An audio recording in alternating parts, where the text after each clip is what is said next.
Hello dear student, मैं हूं अख्तर। आप देख रहे हैं मेरा यूट्यूब चैनल मैथ्स 22। যদি মোৰ ভিডিঅ'টো প্ৰথমবাৰৰ বাবে দেখিছা, please make sure to subscribe this channel যাতে পৰৱৰ্তী ভিডিঅ'বোৰ পাই থাকা। আজি আমি ক্লাছ 9ৰ অনুশীলনী 13.2 কোৱেশ্চন 4, 5 আৰু 6 আমি এইটো ভিডিঅ'ত সমাধান কৰিম। ওকে, কোৱেশ্চন 4ত আমাৰ কি কৈছে, এটা ৰোলাৰৰ ব্যাস 84 সেন্টিমিটাৰ আৰু দিশ 120 সেন্টিমিটাৰ এখন খেলপথাৰ সমান কৰিবলৈ ইয়াৰ ওপৰে এবাৰ পাৰ হওঁতে ৰোলাৰটোক 500 সম্পূৰ্ণ পাকৰ প্ৰয়োজন হয়। খেলপথাৰখনৰ কালি বৰ্গমিটাৰত ওলোৱা। ওকে, এতিয়া চোৱা, ৰোলাৰ এইটো আমি চুঙা আকৃতি বুলি ধৰিব লাগিব। ৰোলাৰৰ বক্ৰ পৃষ্ঠকালি হ'ল 2 পাই r h আৰু মুঠ পৃষ্ঠকালি নালাগে, এইটোত বক্ৰ পৃষ্ঠকালি ওলালেই হ'ল ৰোলাৰৰ। কোৱেশ্চন নম্বৰ 4ত সলিউশন দিয়া আছে।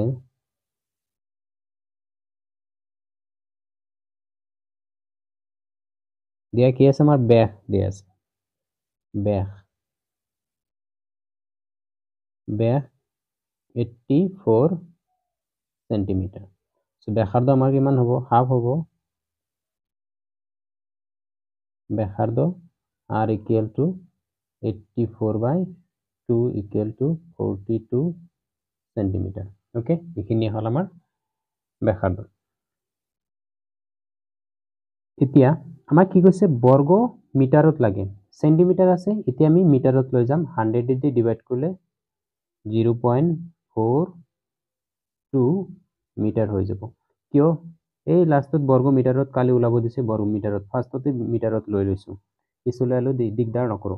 আৰু দিক মানে উচ্চতাটো কি হ'ব, উচ্চতা h is equal to 120 centimeter is equal to 1.2 metre. কিয় সেন্টিমিটাৰৰ পৰা মিটাৰলৈ আমি 100 দি ডিভাইড কৰি দিছো, 1.2 মিটাৰ। এতিয়া আমাৰ কি ওলাব লাগে, স্তম্ভটো বক্ৰ পৃষ্ঠকালি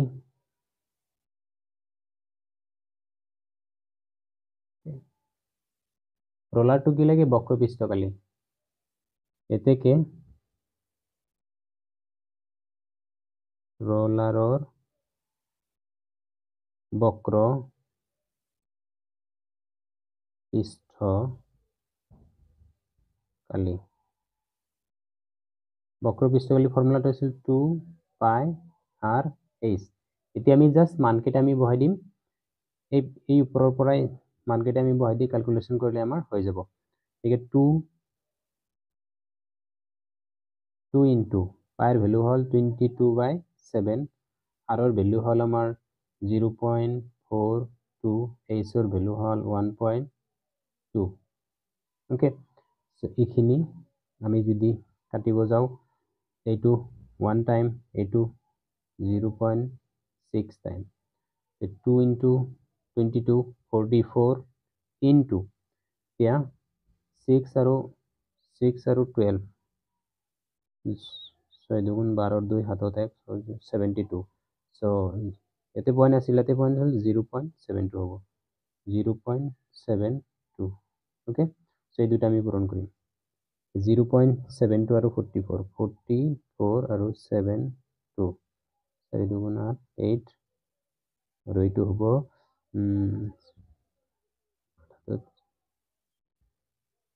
30, 8 16 7 1 3। ওকে, সো এটা আমি হিসাব করলে 3168 পাম। 2 ঘৰৰ পিছত দশমিক আছিল, 2 ঘৰৰ পিছত দশমিক দিব লাগে, ইমান মিটাৰ স্কয়াৰ। ওকে, টোটাল আমাৰ ৰোলাৰৰ এটা পাক হল ইমান। ওকে, এতিয়া আমি হিসাব কৰি লব লাগিব, পথাৰখনৰ টোটাল কালি ওলাব লাগে। এক পাক ঘুৰোতে ৰোলাৰৰ কিমান মিটাৰ স্কয়াৰ লাগে। সো এতেকে 1 পাক ঘুৰিবলৈ বা ঘুৰোতে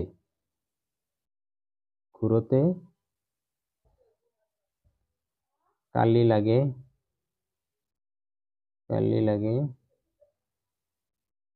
is equal to 31.68 metre square. এতিয়া কিমান পাক ঘূৰে? 500 পাক ঘূৰোতে কালি লাগিব is equal to 31.68 into 500। এইটো আমি ইনটু কৰি দিম। 3168 5ৰ লগত এই কৰি দিম 68 into 5। 5 গুণ 40 শূন্য হাতত 4 5 6 গুণ 30 আৰু 4 34 4 হাতত 3 5 5 3 8 3 5 গুণ 15।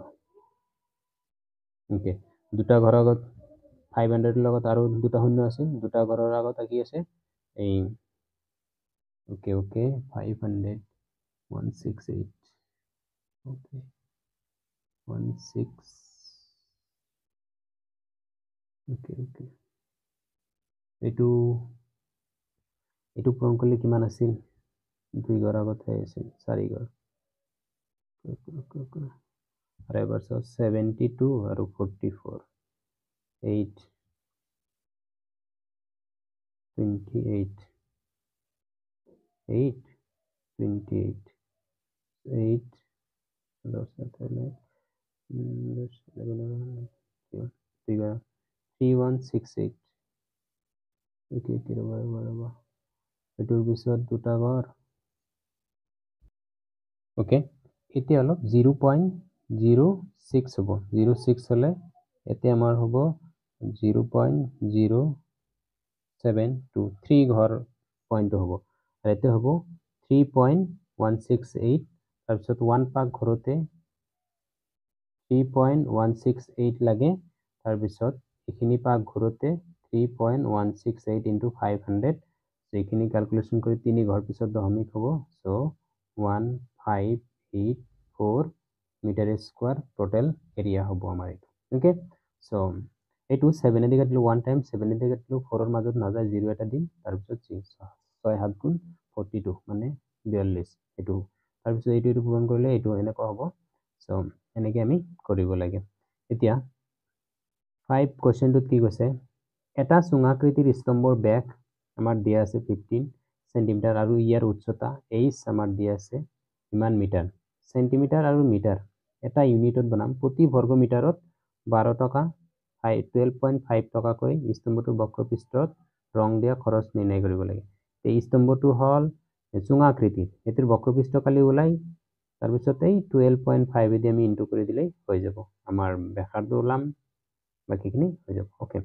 সো ঠিক এইটো আমি ওপৰতে লিখো তাৰপিছত তলত আমি কপি পেস্ট মাৰিম ওকে ওকে এইটো আমি 5 সলিউশন দিয়া আছে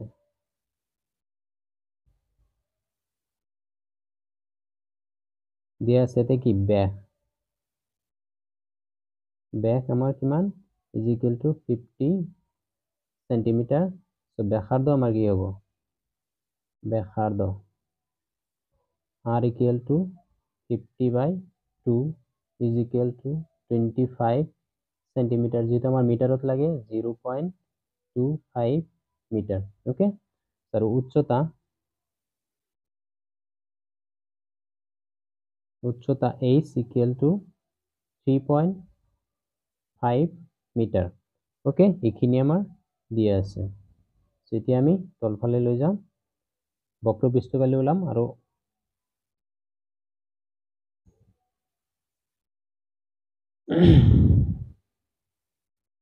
ওকে এইখিনি আমাৰ দিয়া আছে।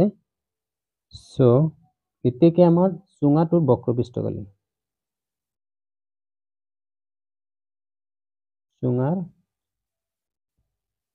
বক্ৰপৃষ্ঠ কালি কি আছিল ফৰ্মুলাটো 2 পাই r h ওকে। সো মানকেইটা বহাই দিম 2 into পাইৰ ভ্যালু হল 22/7 r ৰ ভ্যালু হল 0.25 h ৰ ভ্যালু হল 3.5 ওকে। এতিয়া আমি কাটিম 7 এদি কাটিলে 1 টাইম 7 এদি কাটিলে 0.5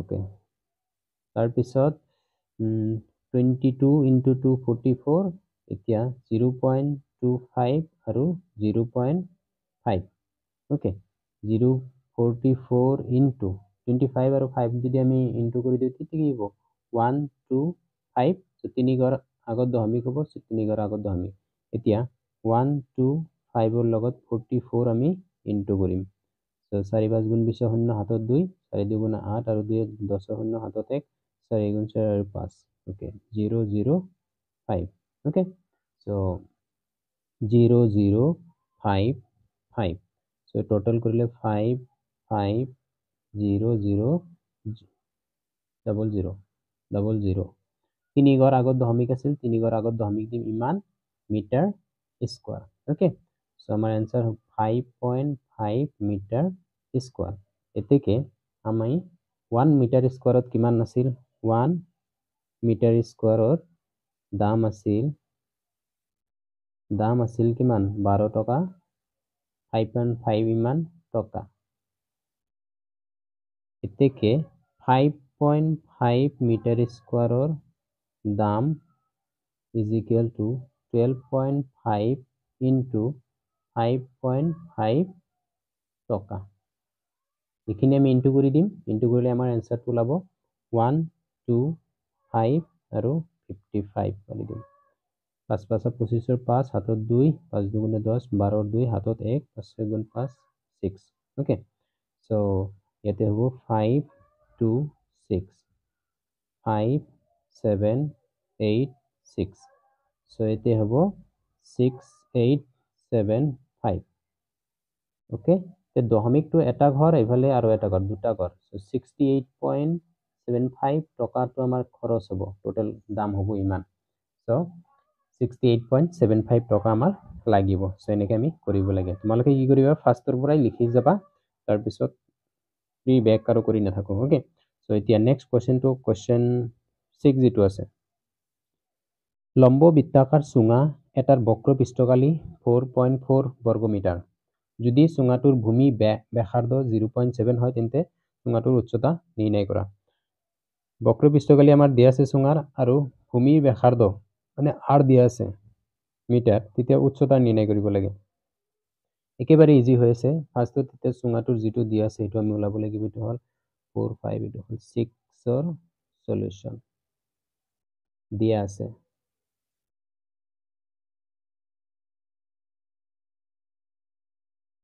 দিয়া আছে ভূমিৰ ব্যাসাৰ্ধ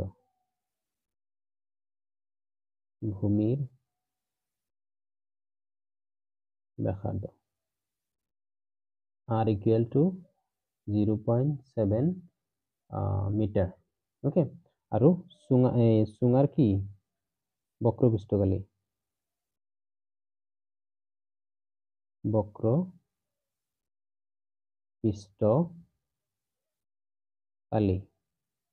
equal to 4.4 মিটাৰ স্কয়াৰ বৰ্গ মিটাৰ মানে মিটাৰ স্কয়াৰ ওকে এতিয়া চুঙাৰ বক্ৰ পৃষ্ঠকালিৰ ফৰ্মুলাটো জানিব লাগিব কি আছিল 2 পাই r h আমাৰ এইটো h টো আমাৰ কি কৰিব লাগে ফাইন কৰিব লাগে equal to 4.4 okay so 2 into 22/7 r ৰ মান 0.7 into h is equal to 4.4 okay so এতিয়া সোয়া আমি কাটিম 7 দি 1 টাইম 7 দি 0.1 এতিয়া সোয়া 2 into 22.2 মানে 0.1 into করলে এনেকো হবে into h is equal to 4.4 2 into ইমান করলে 4.4 into h is equal to 4.4 okay so এটু করিলে h is equal to 4.4 divided by 4.4 is equal to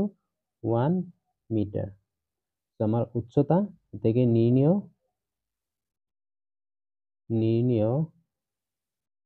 উচ্চতা h is equal to 1 metre okay just আমি কি কৰিছো ব্যাসাৰ্ধটো দিয়া আছে এটো লিখিছো 0.7 মিটাৰ আৰু বক্ৰপৃষ্ঠকালি গিভেন আছে ফৰ্মুলাটো বহাই দিছো ক্যালকুলেশন কৰি আমি h টো কিমান পালো